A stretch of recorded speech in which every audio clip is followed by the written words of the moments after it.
Before we begin, let me ask you something.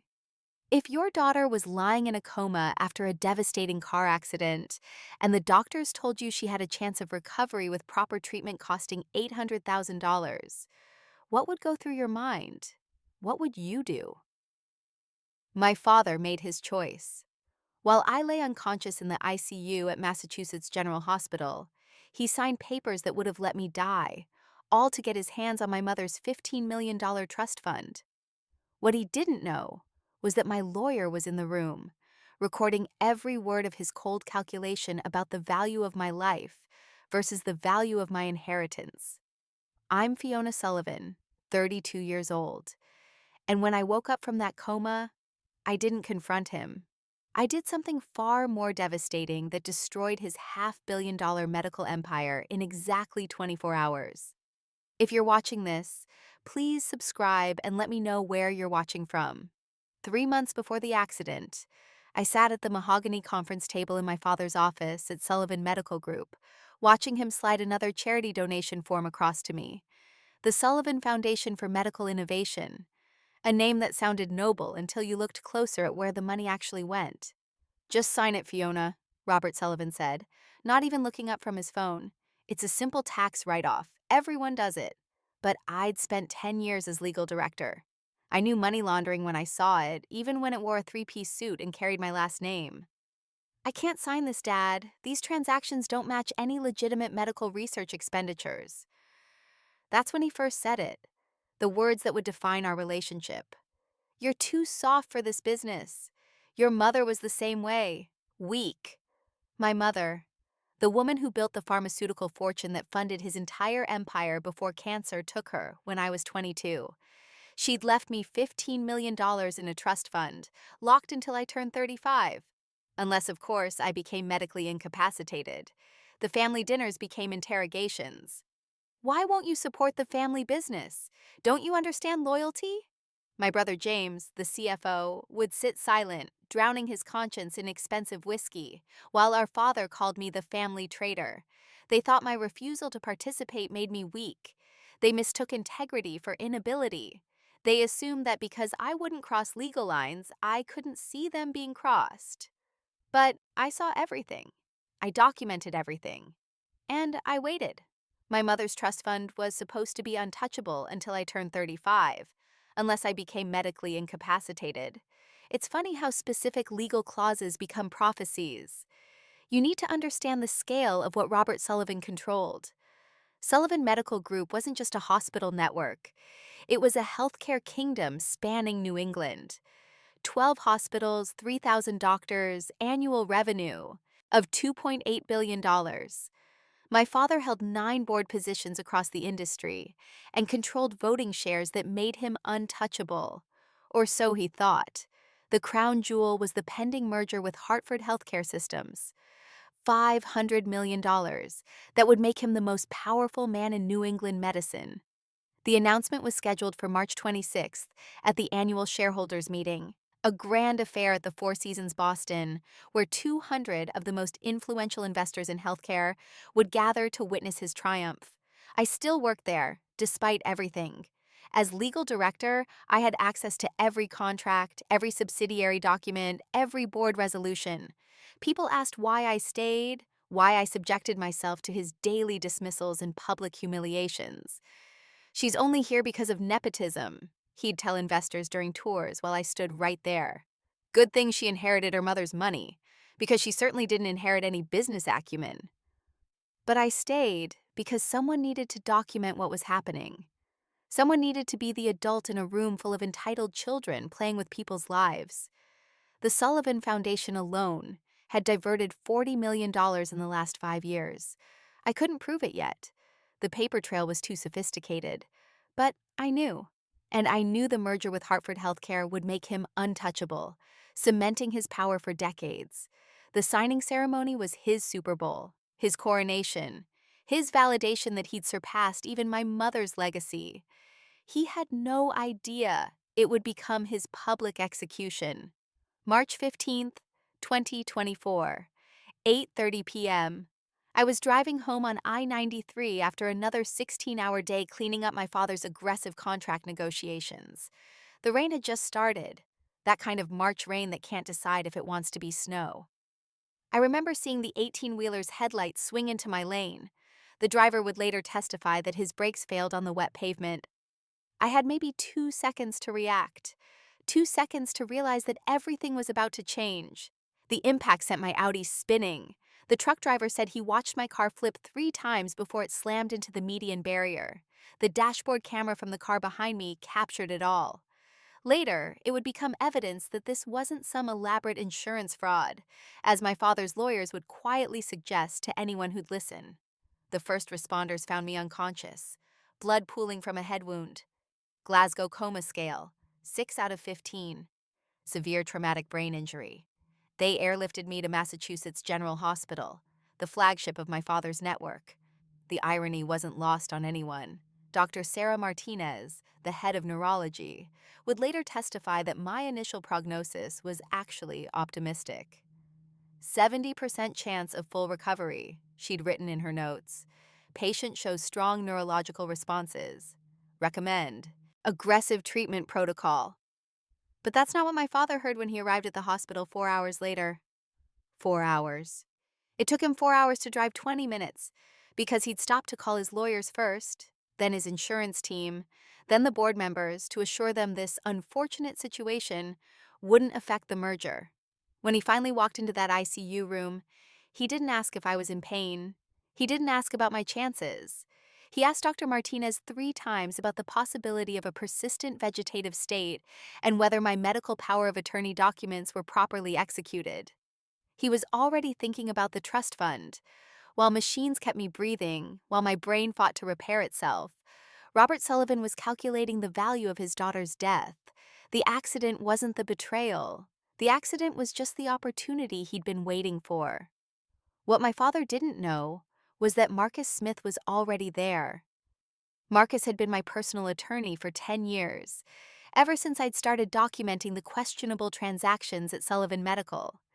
He wasn't just my lawyer, he was my insurance policy. 3 years earlier, I'd signed a comprehensive medical advocacy document giving Marcus the right to be present during any medical decisions if I was incapacitated.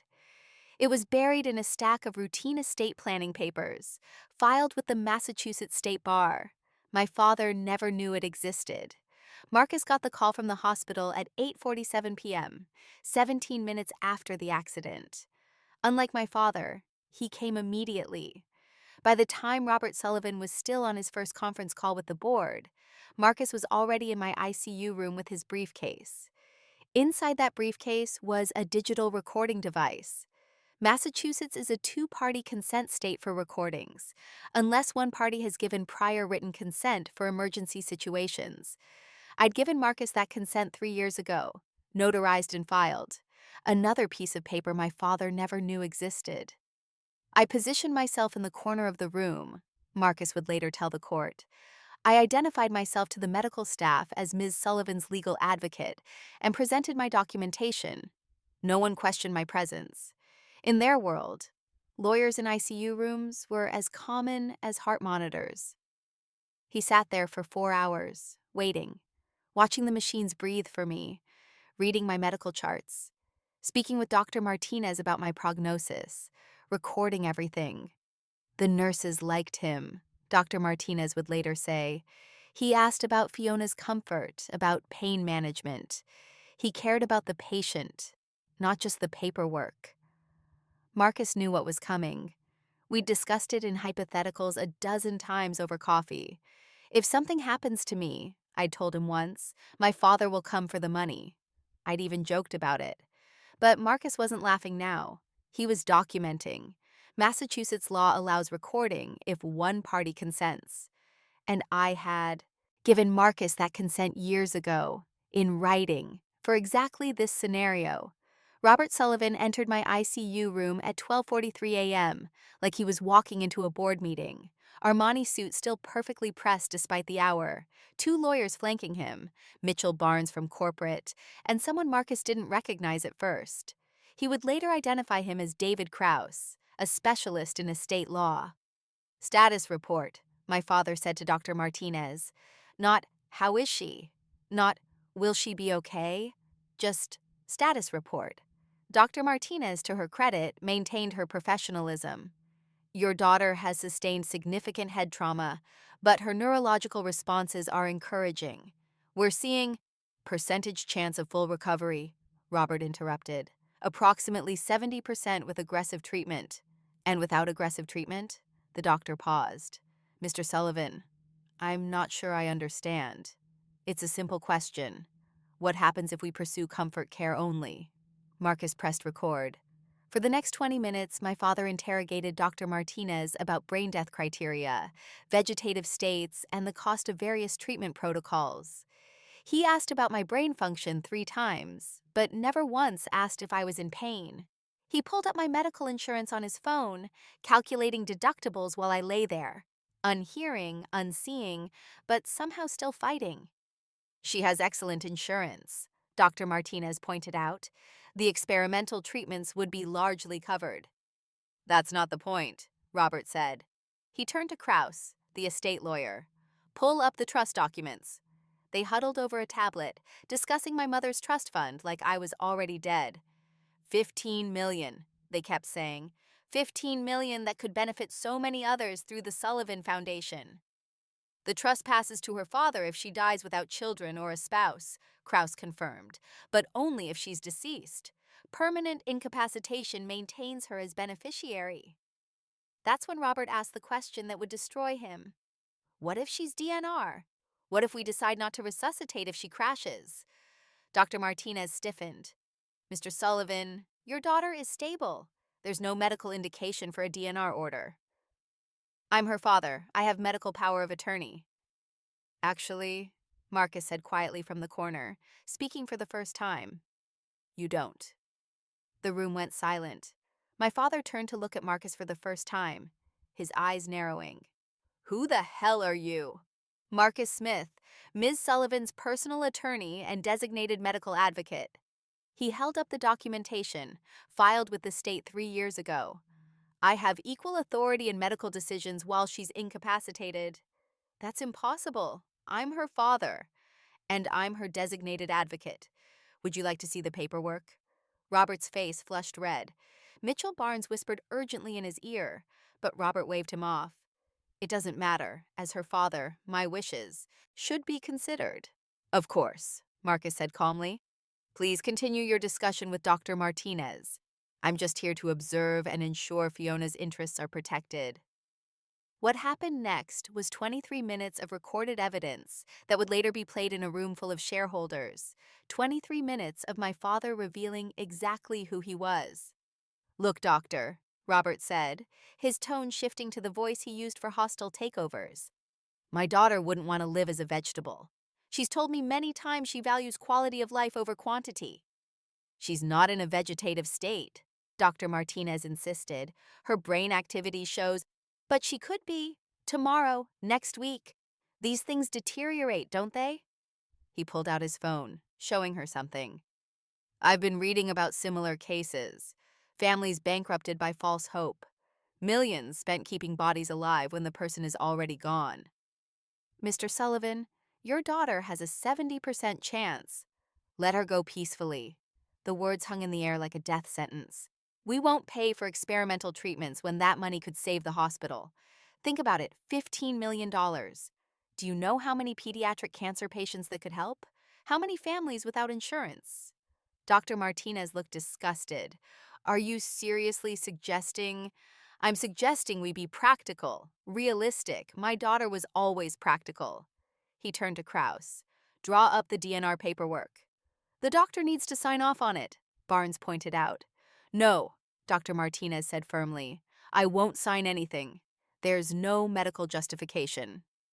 Robert smiled, that cold boardroom smile I'd seen destroy careers. You're right. You won't sign it. But Dr. Harrison will. He's arriving in an hour. Dr. Harrison, Robert's golf buddy, the one who'd been quietly removed from 2 hospitals for ethics violations before Robert gave him a position at Sullivan Medical. This is medical murder, Dr. Martinez said quietly. This is mercy. Robert replied, signing the DNR order that Dr. Harrison would later rubber stamp. Let her go. We won't pay for the surgery. Marcus captured every word. My brother arrived as Robert was signing the papers. James had always been the conflicted one, smart enough to know what our father was, weak enough to need his approval anyway. Dad? He stood in the doorway, taking in the scene. Lawyers, documents, our father's signature on a death warrant. What's happening? We're making the hard decisions, Robert said without looking up. Someone has to. James moved to my bedside. He touched my hand, the first person in that room to actually touch me like I was still human. The nurses said she's responding well. They said, the nurses aren't doctors. Dad, maybe we should wait. Robert's head snapped up. Wait for what? For her to deteriorate? For the merger to fall apart because the board thinks I can't handle a family crisis? He stood, moving close to James. You want to keep your position, don't you? CFO of the new merged entity? I couldn't see James's face, but Marcus described it later. The moment my brother chose his corner office over his sister. She did say once that she wouldn't want to be kept alive artificially, James said quietly. The lie came so easily. I'd never said that. I'd actually said the opposite during one of our rare, honest conversations. See? Robert turned back to Dr. Martinez. Even her brother agrees. But James wasn't done wrestling with his conscience. The trust fund, though. Mom wanted Fiona to have it. Your mother's dead, Robert said flatly. And that money could save the company from the Hartford investigation. Hartford investigation? That was new. Marcus made a note. James signed as a witness to the DNR. Later, he would tell me he'd convinced himself it was temporary, that I'd wake up before anything happened. He'd borrowed $2 million from me just 6 months earlier, money I'd given him to save his house from foreclosure. Some betrayals cost 30 pieces of silver. Mine cost $2 million and a CFO title. March 18th, 2024, 5:47 a.m. I opened my eyes to fluorescent lights and the sound of a heart monitor. The first face I saw was Dr. Martinez, who actually gasped. Don't try to speak, she said, tears in her eyes. You're intubated. Just squeeze my hand if you understand me. I squeezed. The next few hours were a blur of tests, scans, and barely contained medical excitement. Miraculous recovery, they kept saying, better than expected neurological function. Dr. Martinez couldn't hide her relief or her anger at what had almost happened. Marcus appeared at noon, after the tubes were removed, and I could speak in a hoarse whisper. He closed the door, pulled out his phone, and played me a recording. My father's voice filled the room. Let her go. We won't pay for the surgery. I listened to all 23 minutes. Heard my father calculate my worth. Heard my brother lie about my wishes. Heard them sign my life away for money and mergers. 3 independent neurologists have reviewed your charts, Marcus said quietly. Dr. Jennifer Wu from Johns Hopkins, Dr. Michael Roberts from Cleveland Clinic, and Dr. Amanda Foster from Mayo. All 3 confirmed. You never met the medical criteria for a DNR. I've had their reports notarized. The merger, I whispered. 8 days away, March 26th. I tried to sit up, but the room spun. You need to recover, Dr. Martinez interrupted, entering with a chart. And you need to be careful. Your father's been telling everyone you have significant cognitive impairment. He's already filed for emergency guardianship. That's when I made the decision. I looked at Marcus, then at Dr. Martinez. Then we give him what he expects. Doctor, if anyone asks about my condition, she understood immediately. Significant short-term memory loss. Confusion, difficulty with complex reasoning. Marcus smiled grimly. How long do you need to play impaired? 8 days, until the shareholders' meeting. 3 independent neurologists would later confirm I never met the criteria for DNR. When Robert visited that afternoon, I gave him exactly what he wanted to see. I stared at him with unfocused eyes, struggling to remember his name. Dad? I said hesitantly, like I was guessing. Are you my dad? The relief on his face was obscene. Yes, sweetheart, I'm here. You've been in an accident. I don't I don't remember. Everything's fuzzy. I let my words slur slightly. You've been taking care of me? Of course. I've been handling everything.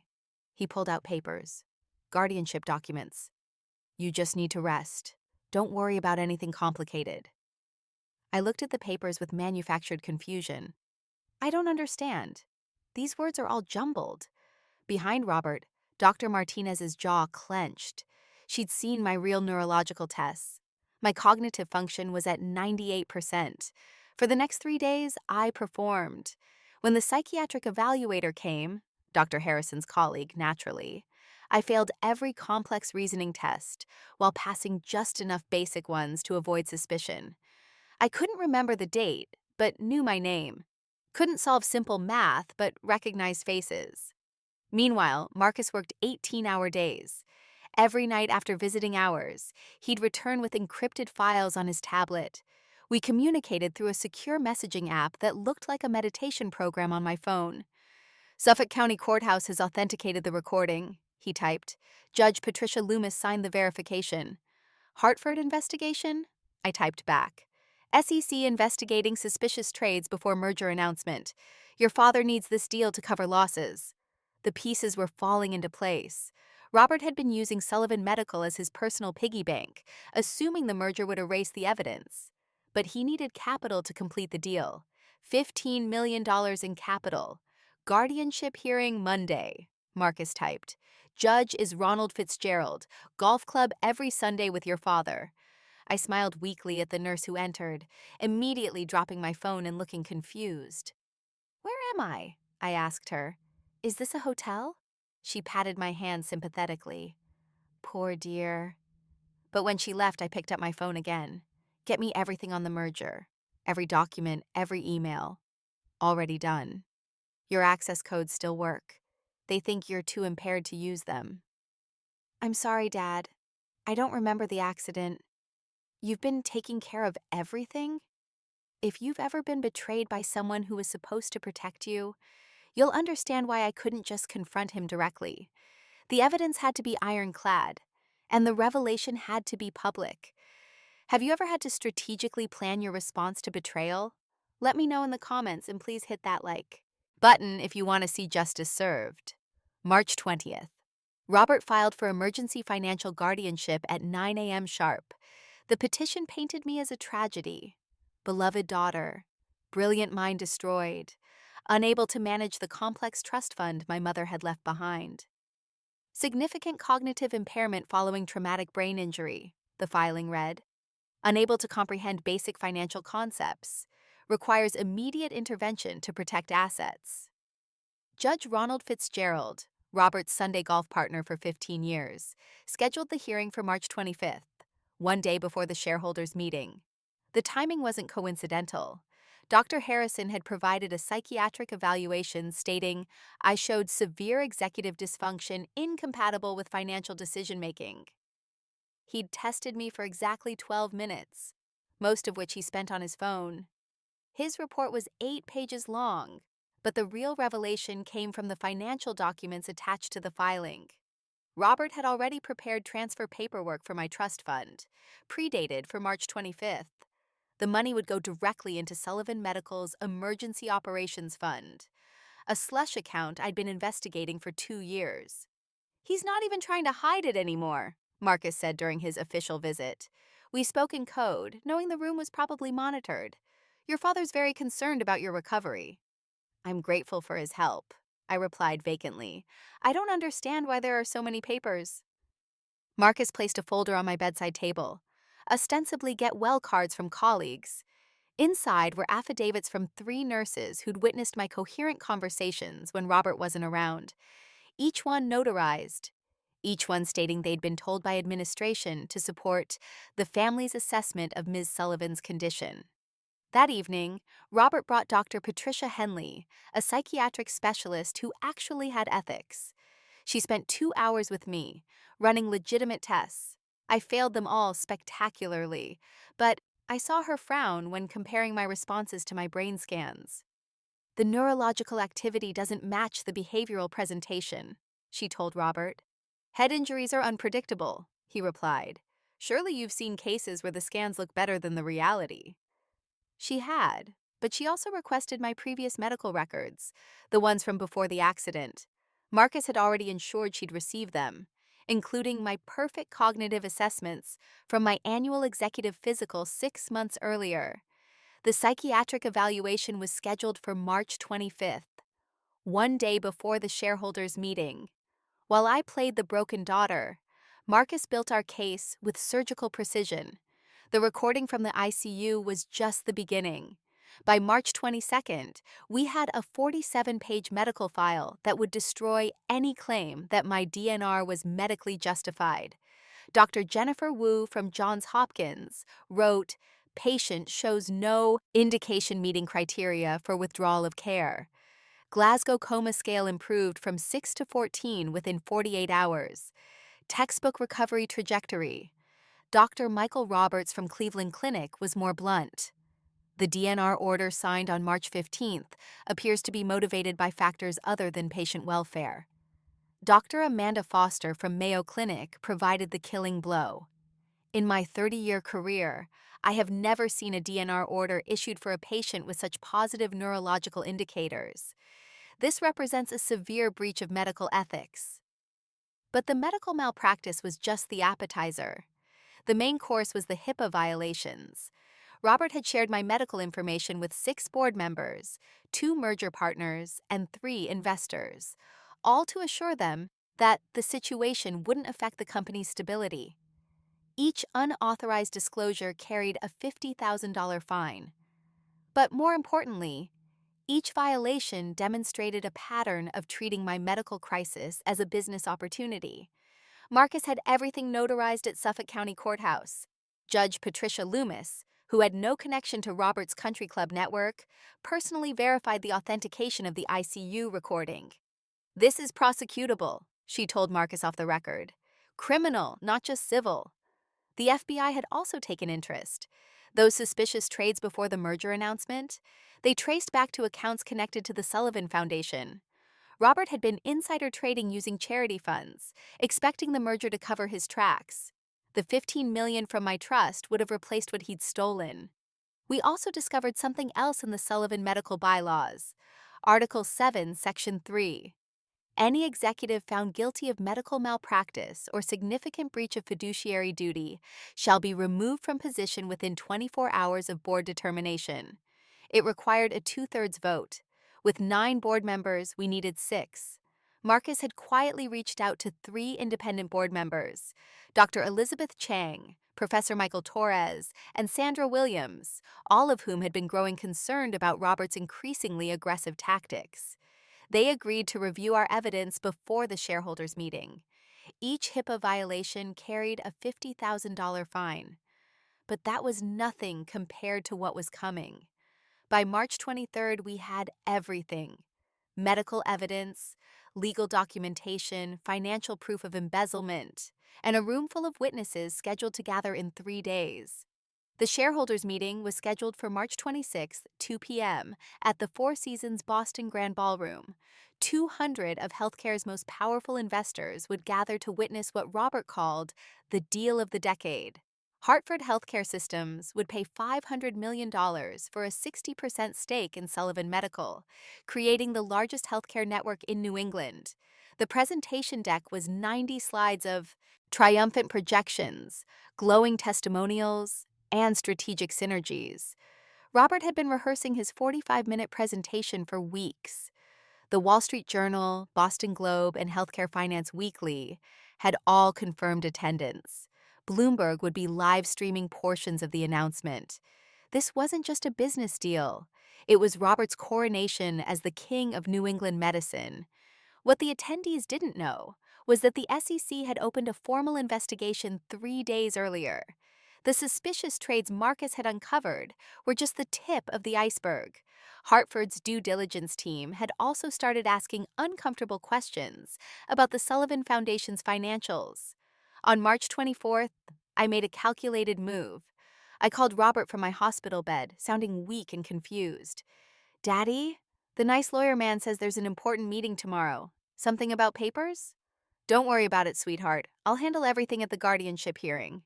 Oh, okay. I paused. Will you be having another meeting? You always have such important meetings. He chuckled, that patronizing laugh I'd heard my whole life. Yes, princess. Tuesday is Daddy's big day, the biggest deal ever. Can I come? I want to see you be important. There was a pause, then the calculation in his voice. Of course you can come, sweetheart. Everyone should see that you're being well cared for. Sit in the front row and support your family. Perfect. He wanted me there as a prop, the tragically impaired daughter whose medical crisis he was so nobly managing. The optics would be perfect for him, the devoted father who could handle personal tragedy while still delivering corporate victories. Marcus filed the paperwork for my attendance as part of my therapeutic reintegration into familiar environments. Dr. Martinez supported it with a note about positive stimulation for recovery. This merger would be his crowning achievement, or so he thought. The invitation list read like a who's who of healthcare power brokers. Everyone who mattered would be there to witness Robert Sullivan's greatest triumph. They'd witness something all right. March 25th, 10 p.m. While Robert celebrated the successful guardianship hearing with champagne at the Ritz-Carlton bar, I sat in my hospital room with Marcus, signing the most important documents of my life. Judge Fitzgerald had ruled exactly as expected. Full financial guardianship to Robert, effective immediately. But we'd anticipated this. Marcus had filed an emergency appeal with the state Supreme Court 90 minutes before the hearing even started, citing judicial conflict of interest. The appeal would be heard in 72 hours, long after the shareholders' meeting. Your father's already initiated the trust fund transfer, Marcus said, showing me his laptop screen. 15 million, scheduled to move at 9 a.m. tomorrow. Let it happen, I said, signing my name with perfect precision on a document titled Refusal of Guardianship, Mental Competency Declaration, a notary public, one with no connection to Sullivan Medical, witnessed and sealed it. We'd also sent encrypted emails to 3 independent board members with a simple message. Please attend tomorrow's meeting with an open mind. Documentation of critical compliance failures will be presented. Dr. Elizabeth Chang replied within an hour. I'll be there. Professor Michael Torres. Concerned by recent patterns, will attend. Sandra Williams. About time someone spoke up. 3 guaranteed. We needed 3 more for the 2/3 majority. Robert called me at 11 p.m., drunk on his success. Tomorrow, Princess, everything changes. Your mother never understood vision. She just hoarded money. But I'm going to build something that matters. That's nice, Daddy, I said, injecting confusion into my voice. Will there be balloons? He laughed. After he hung up, I looked at Marcus. He just admitted to seeing my mother's money as his to spend. Recorded, Marcus confirmed. Added to the file. Dr. Martinez stopped by at midnight with my discharge papers. Medically cleared, she said loudly for any listening ears. Then quieter. Give him hell. I didn't sleep that night. Instead, I reviewed every piece of evidence, every document, every recording, 47 pages of medical testimony, 23 minutes of audio, 4 confirmed HIPAA violations, 3 years of embezzlement documentation. Tomorrow, either I lose everything or he does. There's no middle ground. At 6 a.m. on March 26th, I put on my Navy suit, the one my mother had bought me for my first day as legal director. Time to end this. March 26th, 2 p.m. The Grand Ballroom at the Four Seasons Boston was a monument to corporate power. Crystal chandeliers cast golden light over 200 of healthcare's elite. The Hartford healthcare delegation occupied the entire left section, 12 executives who'd flown in from Connecticut. The Wall Street Journal had sent their senior healthcare reporter. Bloomberg's camera crew was setting up for the live stream. I sat in the front row, wearing my Navy suit and what everyone assumed was a vacant smile. Robert had positioned me perfectly, close enough for sympathy optics, far enough that I wouldn't disrupt anything. James sat beside me, uncomfortable in his CFO finest, occasionally patting my hand like I was a child. Just sit quietly, he whispered. It'll all be over soon. He had no idea how right he was. Robert took the stage at 2:15, commanding the room with practiced authority. The presentation screen showed Sullivan Medical Group's logo merged with Hartford Healthcare's, a promise of the future. Ladies and gentlemen, today we make history, he began. $500 million, 3,000 doctors, 12 hospitals expanding to 20. This merger isn't just business, it's a revolution in patient care. The audience applauded. Several board members nodded approvingly. The Hartford executives smiled their corporate smiles. For 35 minutes, Robert painted his masterpiece. Revenue projections that soared, efficiency improvements that would transform medicine, the Sullivan Foundation's charitable work, $40 million serving communities in need. I watched him work the room. This man who'd signed my death warrant for money. He mentioned my mother once, briefly, building on the pharmaceutical legacy of my late wife, then moved on to his own accomplishments. At minute 35, he reached the climax. Before we sign these historic documents, I want to acknowledge my family's support through recent challenges. My daughter Fiona's recovery from her tragic accident reminds us that healthcare is personal, not just professional. 200 faces turned to me with practiced sympathy, cameras focused. This was his moment of perfect orchestration. The devoted father, the corporate titan, the healthcare visionary. I stood up. "Thank you, Dad," I said, my voice carrying perfectly in the acoustically designed room. Clear, sharp, not a trace of impairment. I do have something to add about healthcare being personal. Robert's smile froze. "Sweetheart, you should rest." "I'm perfectly rested." I walked toward the stage, Marcus rising from his seat in row 3 with a leather folder. "In fact, I have a medical ethics concern to raise before these documents are signed." The room went silent. 200 pairs of eyes turned to me. Robert's face flushed red. "You're not well, sweetheart. The accident. I'm well enough to know what you did in that ICU room, Dad." The Wall Street Journal reporter pulled out her phone, already typing. The Bloomberg camera swiveled toward me. The show was about to begin. The transformation in the room was instant. The sympathetic smiles vanished, replaced by the sharp attention of people who smelled blood in the water. These weren't just investors. They were sharks, and they just detected weakness. "Security," Robert called out, but his voice cracked slightly. "My daughter is confused."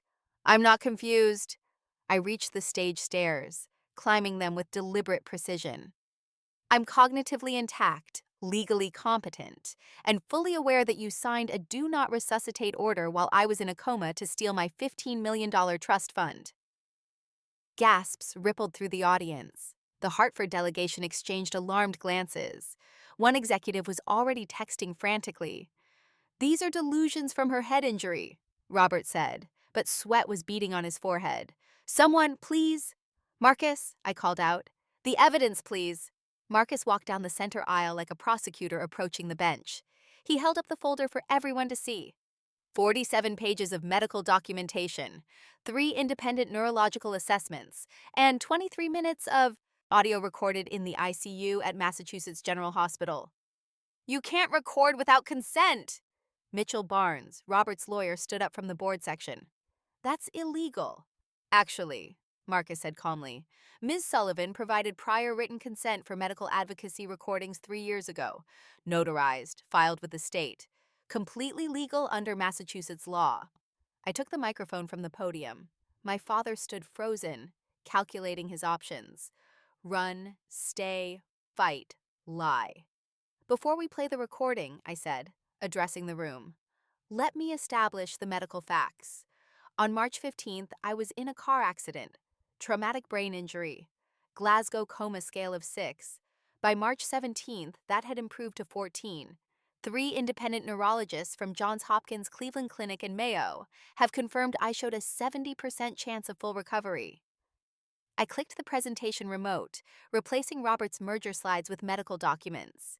Yet on March 15th, just 4 hours after my accident, my father signed a DNR order. The reasoning?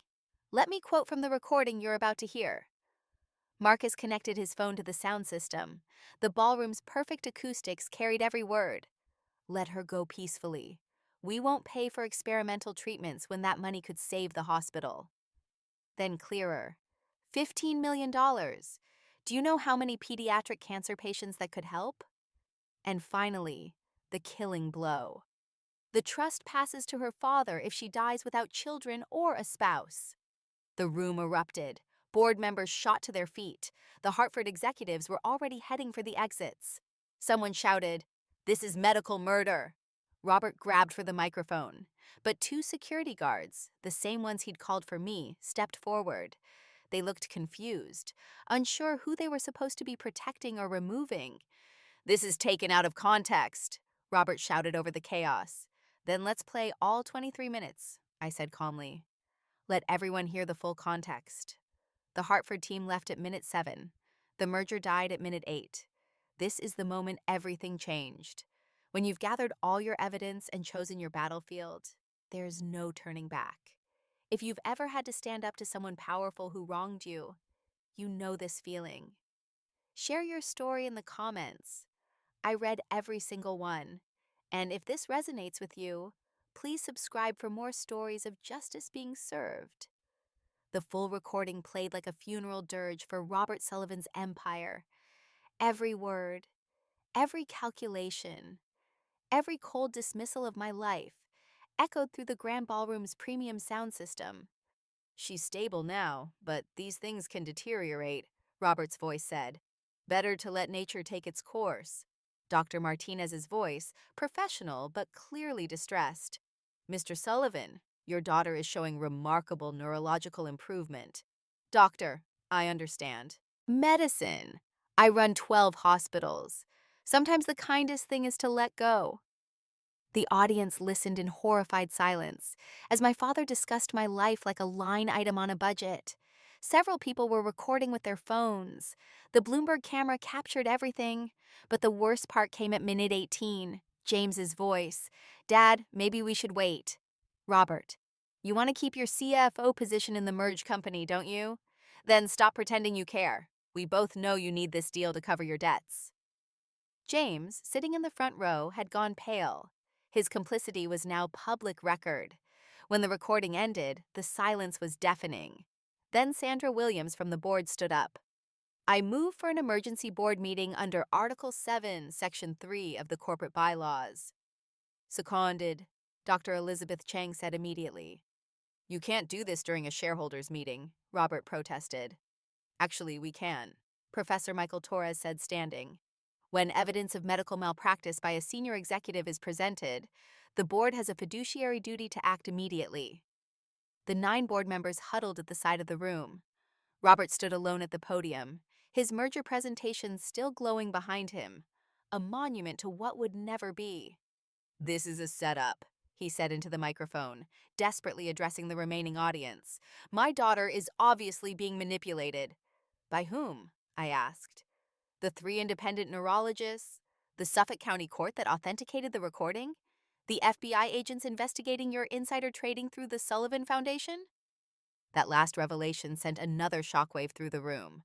Several investors were already heading for exits, phones pressed to ears, no doubt calling their lawyers. The Wall Street Journal reporter approached me. "Miss Sullivan, are you confirming FBI involvement?" "I'm confirming that my father tried to kill me for money," I said clearly, knowing every word would be in tomorrow's headline. "Everything else will come out in due course." The board reconvened. Sandra Williams spoke for them. By vote of 8-1, Mr. Sullivan voting for himself, Robert Sullivan is immediately removed as CEO of Sullivan Medical Group for gross violations of medical ethics and fiduciary duty. The Hartford delegation's lead executive stood up. Hartford Healthcare formally withdraws from all merger negotiations, effective immediately. By the time security escorted Robert from his own celebration, Sullivan Medical Group's stock had dropped 47%. $230 million in market cap evaporated in less than an hour. "Maximum conflict," Robert cried out desperately. "This is my company, my legacy." "No," I said quietly. "It was built on my mother's money, and it dies with your greed." The aftermath was swift and merciless. Within 2 hours of the recording being played, Massachusetts General Hospital suspended Dr. Harrison's medical privileges pending investigation. The Massachusetts Medical Board launched a formal inquiry into the DNR order. The state attorney general's office opened a criminal investigation, but the immediate consequences were just as devastating. 4 HIPAA violations at $50,000 each meant $200,000 in personal fines for Robert, and that was just the federal penalties. The state could add more. Each board member he'd illegally informed about my medical condition could also sue for being given information that made them potentially liable. By 6 p.m., 8 of the 9 board members had submitted their votes to remove Robert permanently. The ninth, Robert himself, was no longer recognized as having voting rights due to the ethics violations. Marcus had prepared everything. The moment the board voted, he filed the documentation with the Secretary of State. He also filed criminal complaints with the Boston Police Department for attempted murder through medical negligence. The evidence is overwhelming, Detective Patricia Murphy told me that evening. The recording alone would be enough, but with the medical documentation, your father's looking at potential attempted murder charges. The FBI arrived at Sullivan Medical Group's headquarters at 7 p.m. with a warrant. They seized servers, documents, and froze the accounts of the Sullivan Foundation. The $40 million in charitable donations would be traced, transaction by transaction.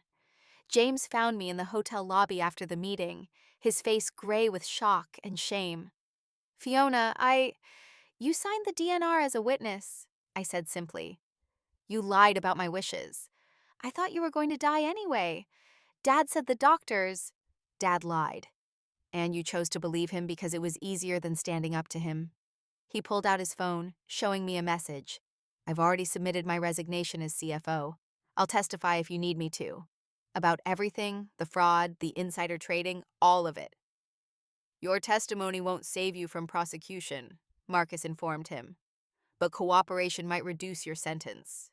James nodded, looking older than his 35 years. "I know. I'm sorry, Fiona. I should have protected you." "Yes," I said. "You should have." By market close, Sullivan Medical Group had lost 47% of its value. The board appointed Dr. Sarah Martinez as interim CEO, the same doctor who'd fought against my DNR. There was poetic justice in that. Article 7, Section 3. Any executive guilty of medical malpractice shall be removed within 24 hours. Robert Sullivan's removal was complete in less than 6. The Boston Globe's morning edition ran with a headline that would define Robert Sullivan's legacy. "Medical CEO's DNR Scandal, Attempted Murder for Millions." The Wall Street Journal was more measured but equally damaging. "Sullivan Medical Group CEO removed after recording. Reveals attempt to hasten daughter's death for Cohen." Inheritance. Bloomberg's coverage included the video from the shareholders' meeting. My clear, composed revelation contrasted with Robert's desperate denials. The clip went viral within hours, 3 million views by noon, had DNR scandal trending nationally. But it wasn't just the major outlets. Medical ethics blogs dissected every second of the recording. Legal analysts debated the criminal charges on cable news. Reddit's legal advice forum had a mega thread with over 10,000 comments, many from healthcare workers sharing their own horror stories about profit-driven medical decisions.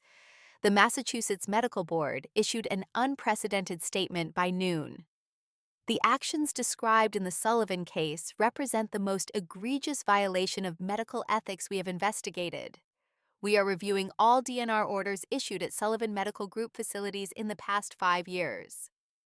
47 cases were flagged for immediate review. 3 Sullivan Medical Hospitals announced they were severing their affiliation agreements by day's end. The nursing union called for a vote of no confidence. Medical students at Harvard started a petition to remove Robert's name from the Sullivan Auditorium he donated $5 million to build, with foundation money, of course. The FBI expanded their investigation. The insider trading was just the beginning. They found shell companies in the Caymans, bribes disguised as consulting fees, and nearly $30 million siphoned from the Sullivan Foundation over 7 years. Dr. Martinez, as interim CEO, held an emergency press conference at 4 p.m. "Sullivan Medical Group is committed to complete transparency and ethical reform," she announced. "We are cooperating fully with all investigations and implementing immediate changes to our oversight procedures.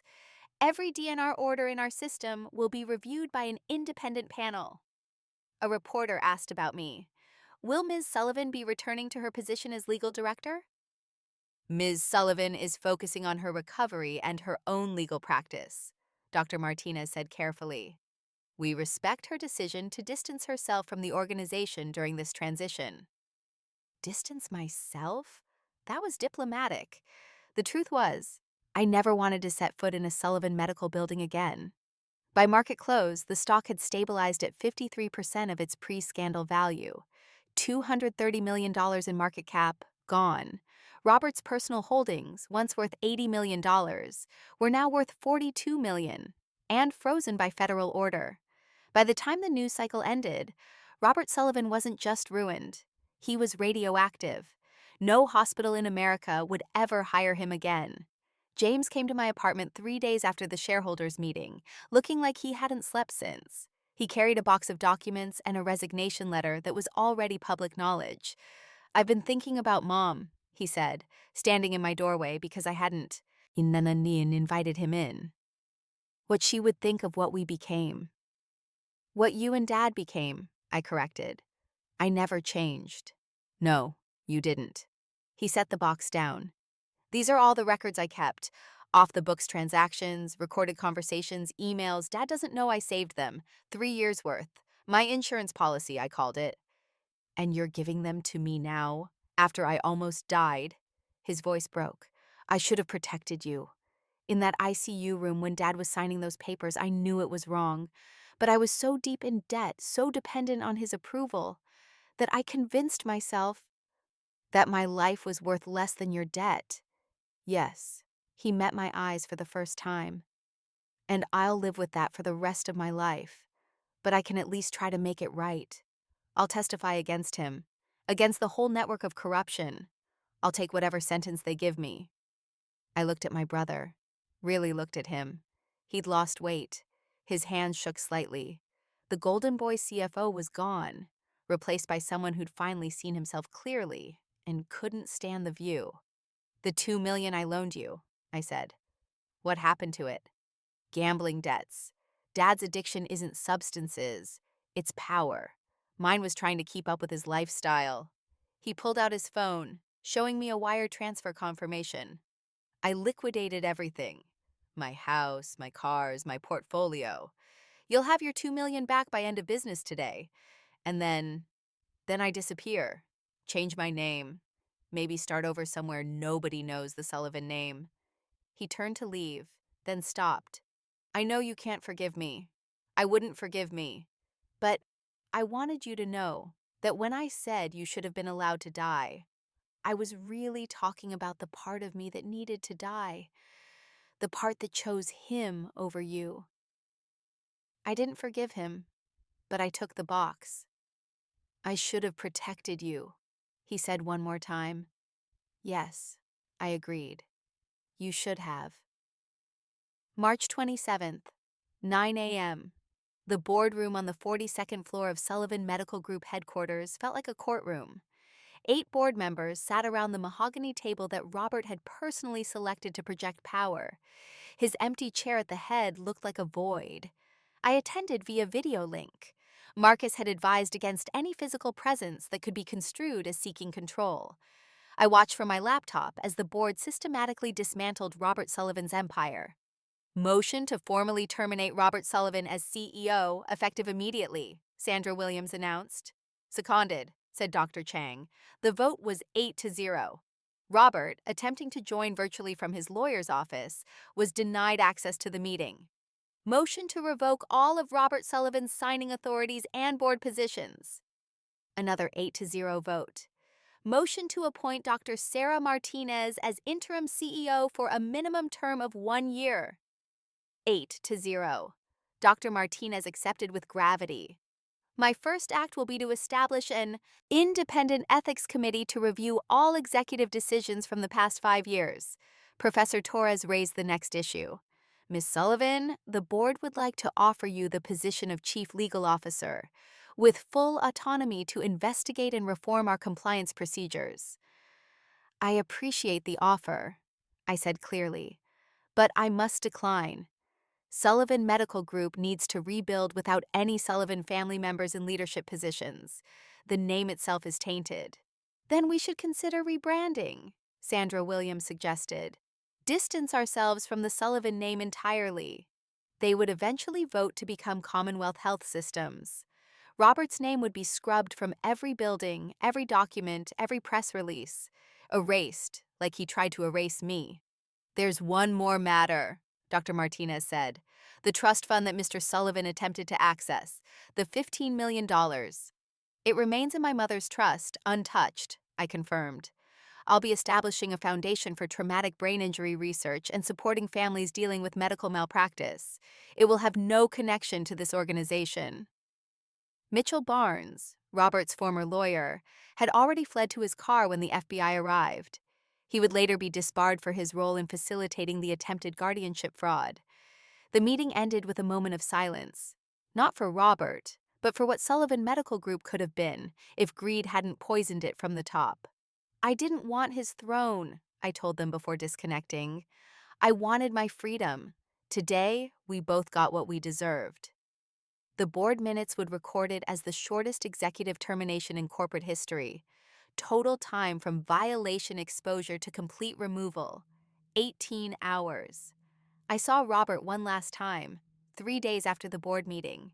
He appeared at my apartment building at 10 p.m., looking like he'd aged a decade in 72 hours. His Armani suit was wrinkled.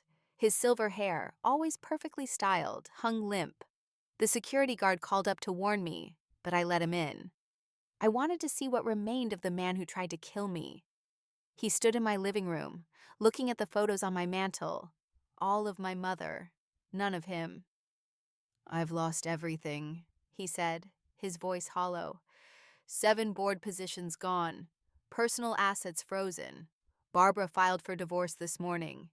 She's taking half of whatever the FBI doesn't seize. Barbara, my stepmother, who'd married him for money. There was poetic justice in her leaving him the moment the money disappeared. The FBI says I'm looking at 20 years, he continued. Insider trading, embezzlement, wire fraud. They haven't decided whether to pursue the attempted murder charge. I said nothing. Let him talk. Let him feel what I'd felt in that coma, helpless, voiceless, at the mercy of others.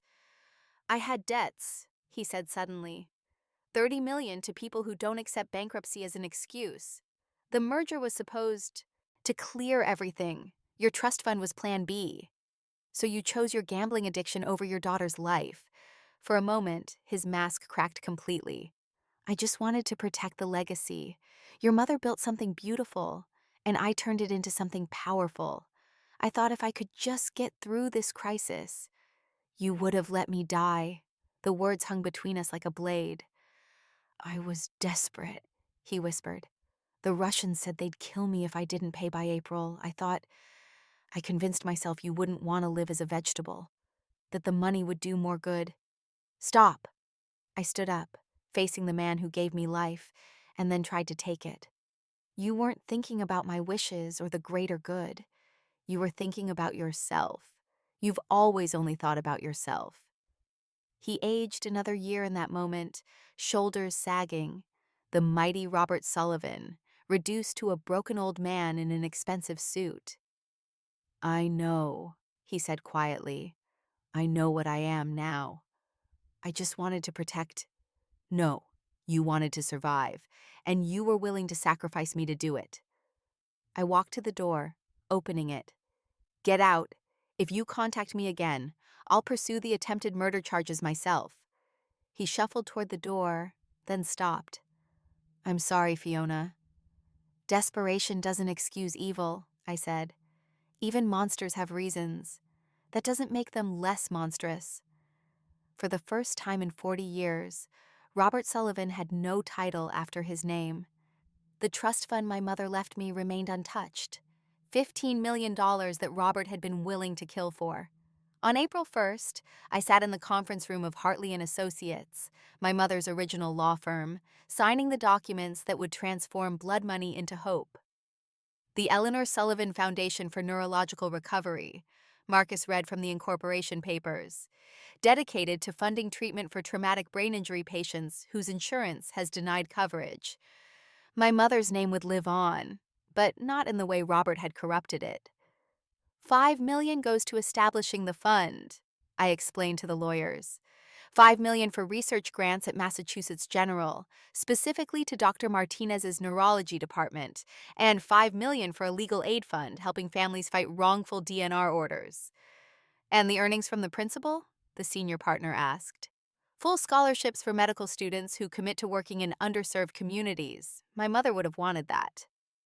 We structured it so no Sullivan family member could ever control or benefit from the foundation. An independent board of medical ethicists and patient advocates would oversee every dollar. That afternoon, I received a call from Dr. Martinez. 3 families have already reached out. Their loved ones had DNR orders signed under suspicious circumstances at Sullivan facilities. Your foundation could help them get justice.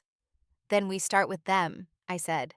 James's $2 million arrived as promised, along with a note. This doesn't absolve me. Nothing can. But maybe it can help someone else. I added it to the foundation. By the end of the week, we'd received over 200 applications for assistance. Families who'd been told their loved ones were too expensive to save. Patients who'd been written off because their insurance had caps. People like me who'd been valued in dollars instead of heartbeats. The first grant went to Maria Gonzalez, a 19-year-old college student whose family was told they needed to consider other options after her motorcycle accident. With our funding, she received the experimental treatment her insurance denied. She's walking today. The second went to Thomas Chen, 72, whose children were pressured to sign a DNR because, at his age, quality of life would be minimal. He's now playing piano at his granddaughter's recital.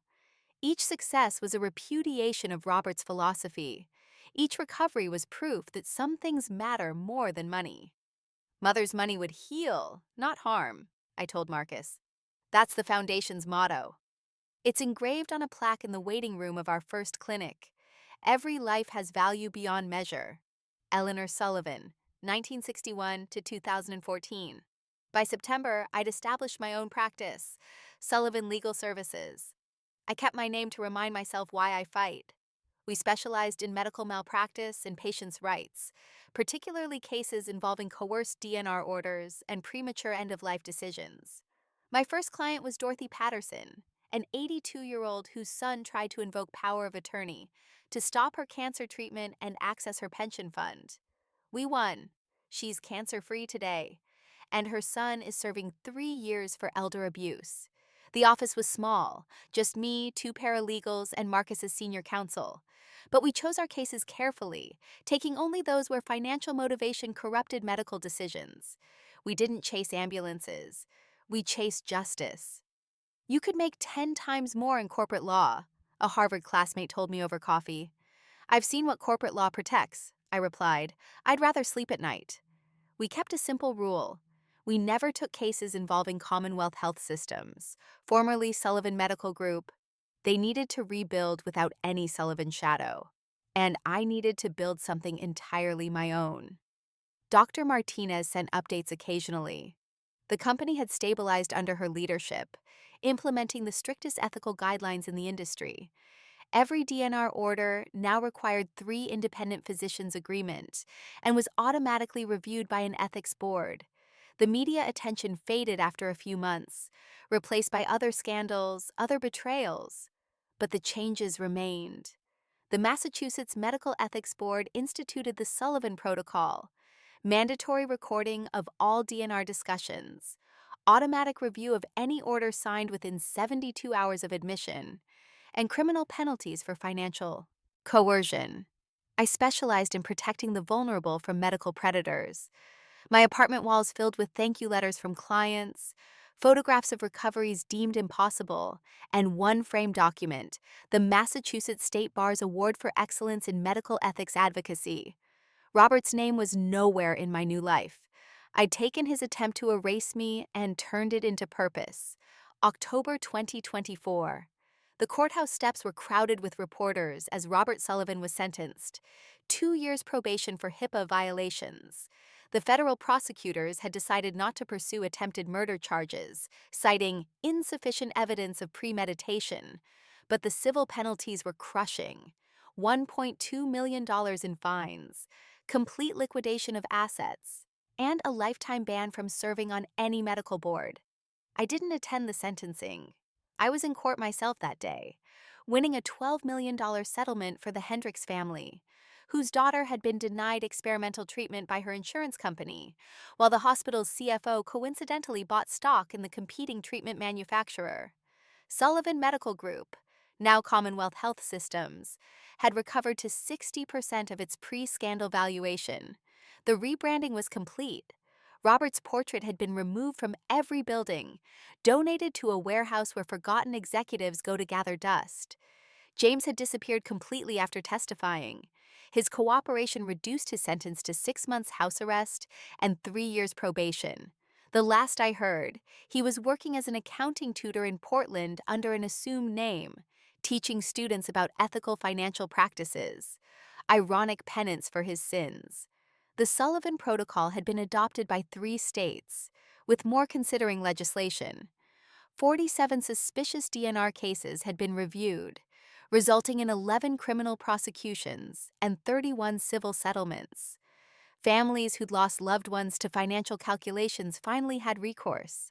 The Eleanor Sullivan Foundation had distributed $8 million in grants, funding treatment for 63 patients who'd been written off as economically unviable. 58 were still alive. Their families sent us Christmas cards with photos of graduations, weddings, grandchildren, life events that almost never happened. Dr. Martinez invited me to speak at Commonwealth Health's annual ethics symposium. I declined. Some bridges shouldn't be rebuilt, even with the best intentions. The FBI investigation had uncovered the full extent of Robert's crimes: $43 million embezzled over 9 years, insider trading that netted $6 million in illegal gains, and bribes totaling $2 million to various officials. The Russian gambling connection led to a separate federal investigation that would eventually indict 6 others in an international money laundering scheme. The Massachusetts Medical Ethics Board created the Sullivan Protocol, mandatory recording of all DNR discussions. By every metric, justice had been served. Robert was destroyed, the corrupt system reformed, victims compensated. So why did I still check my locks 3 times every night? The letter arrived on November 15, 2024, forwarded through Marcus's office with a Connecticut postmark. Robert's handwriting, once bold and commanding on billion-dollar contracts, now trembled across cheap notebook paper. Fiona, I know you said no contact, but I need you to know something before I die. The doctors say pancreatic cancer. 4 months, maybe 6. Ironic, isn't it? All those hospitals I controlled, and none of them can save me now. I've been living in a 1-bedroom apartment in Hartford, working as a night janitor at a medical clinic. They don't know who I am. It's peaceful, cleaning up after real healers. I think about that ICU room every night. I hear my voice on that recording. Let her go. And I understand now what I really was: a father who valued money over his daughter's heartbeat. There's no forgiveness for that. I'm not asking for any. Your mother would be proud of what you've built: the foundation, the practice, the changes you forced onto the industry. You became everything I pretended to be: powerful, principled, untouchable. I've left what little remains, about $400,000 after the settlements, to your foundation. It won't absolve me, but maybe it can save someone else's daughter. I won't contact you again. I just needed you to know that I finally understand what I lost. Not money or power or reputation. I lost the only thing that actually mattered: my daughter's love. You were right. Desperation doesn't excuse evil. Robert. I read it twice, then handed it to Marcus. How do you want to respond? He asked. I pulled out my legal stationery and wrote 3 words. No contact means no contact. I had Marcus send it through his office, along with a cease and desist order. 2 weeks later, a $400,000 donation appeared in the Eleanor Sullivan Foundation's account from Anonymous Hartford. I knew who it was from. I accepted it because the money could save lives, but I added a notation in our records. Donation accepted without acknowledgement or absolution. Forgiveness doesn't require reconciliation. Some bridges, once burned by betrayal, should stay ash. Robert would die alone in Connecticut 4 months later. I learned about it from a small obituary in the Hartford Courant that didn't mention his former titles, his medical empire, or his family. Just Robert Sullivan, 58, janitor. I didn't attend the funeral. Neither did anyone else. 2 days after Robert's death in March 2025, Marcus uncovered the full truth during the final FBI document release. The gambling debts weren't just about money, Marcus explained, sliding a folder across my desk. They were about survival. The Russian mob had photographs. He showed me, Robert at their casino in 2019, 2020, 2021. But look at the dates. Each photo coincided with my mother's death anniversary. Every year on the day she died, Marcus continued, Robert flew to Atlantic City and lost millions trying to feel something other than guilt. There's more, Marcus said quietly. The FBI found his personal journals in a storage unit. He wrote about your mother's death, how he'd pushed her to delay treatment because he was negotiating a hospital acquisition. She waited 3 months. By then, the cancer had metastasized. I stared at the pages of Robert's handwriting, confessing to a guilt that had eaten him alive for 10 years. He'd killed my mother through greed, then nearly killed me for the same reason. He chose his addiction over his daughter's life, I said, repeating what I'd told him months ago. But now I understood. The addiction wasn't gambling. It was trying to escape the guilt of killing the only person who'd ever truly loved him. The Russians knew about your mother, Marcus continued. They used it as leverage. Pay us, or we'll tell your daughter what really happened to Eleanor. The final piece clicked into place. Robert hadn't just tried to kill me for money. He tried to kill me to keep his secret. If I died, the truth about my mother would have died too. He chose his addiction over his daughter's life, I said again. But this time, I understood. He'd been addicted to hiding from the truth. Even monsters have reasons, I said. That doesn't make them less monstrous. I took the journals and the FBI report and locked them in my safe. Someday I might read Robert's full confession. Someday I might understand how a man could kill the two people he claimed to love most. But not today. Today I had a client meeting. A young father whose wife's hospital wanted to discontinue life support because their insurance had lapsed. His wife had an 80% chance of recovery with proper treatment. I would make sure she got it. Because that's what Eleanor Sullivan's daughter does. She saves the people others would let die for money. Thank you for witnessing my story. Sometimes the greatest betrayals come from those closest to us. But evidence, preparation, and choosing the right moment can deliver justice. If you've survived family betrayal or medical malpractice, know that you're not alone. Please subscribe for more stories of truth prevailing over power. Share this with someone who needs to know they can stand up to their oppressors, and remember, document everything.